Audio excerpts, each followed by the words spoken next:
darkness, shadows, an everlasting night for eternity. That is what immortality will give you, William Afton. You are not asleep. I assure you of that. You are wide awake, and this is no nightmare that will ever end either. What am I? Such a question isn't easily answered, Afton. Maybe I'm your fears.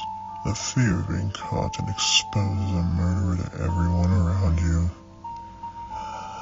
Maybe I'm just your guilt and regrets given shape, given form and voice. Perhaps I'm just your grim reaper.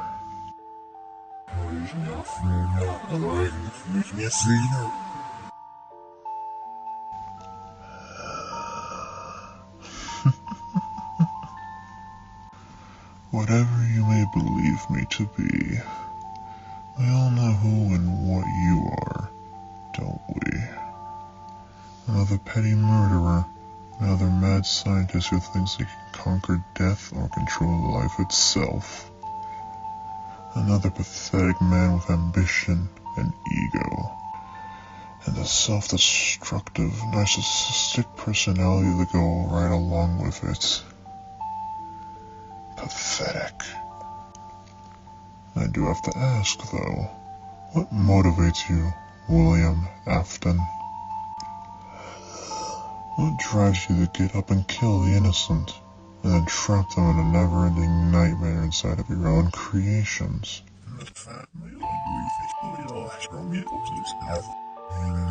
What makes you such a heartless, cruel man? Perhaps it's anger, hatred, and spite. Being angry at the world for your daughter dying, even though it was only your fault and no one else's that she was there in the first place.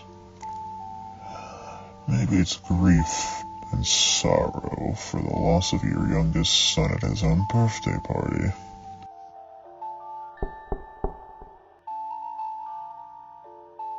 Watching your child expire while you can do nothing but sit there and watch him die slowly. Or maybe you just want to become God. To transcend human form and become immortal, undying, eternal. I believe I know the truth. You don't want to become immortal. You want to become important. You want to leave a legacy of success and power, to become worshipped by everyone for your creations, for your immortality and the gifts you can bestow by abusing that power. But the more hidden truth deep inside of your black heart is that you care about yourself more than your own children. No matter what you tell yourself, every night, you know that you loved yourself more than you could have ever loved Elizabeth or Michael.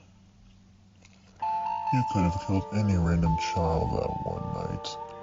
Instead, you chose to kill Henry's daughter. Your envy, jealousy, and rage taking control over your rational thinking. No, you say. Liar! You can't trick me, William Afton. You can't outrun me. You can't outrun your past, your actions, your choices. All you can do is hide and buy yourself a little more time. It merely delays your fate, postpones your demise. And yet you persist. You, William Afton, are nothing more than a parasitic serial killer. As for what I am your shadow. I'm your fears and regrets. I'm your guilt, your anger. I am you. Everything you bury deep inside of yourself, what should never see the light of day ever again. That is what I am.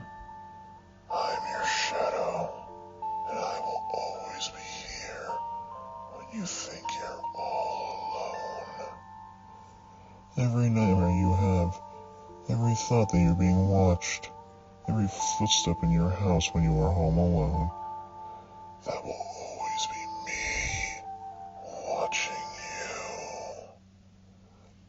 The place you used to murder children, to ruin a place where fun and joy should have thrived. Where we shadows come from, the darkest place imaginable, that place will become your tomb, William Afton. Until that day comes, I will never leave you alone. I will always be there. Always.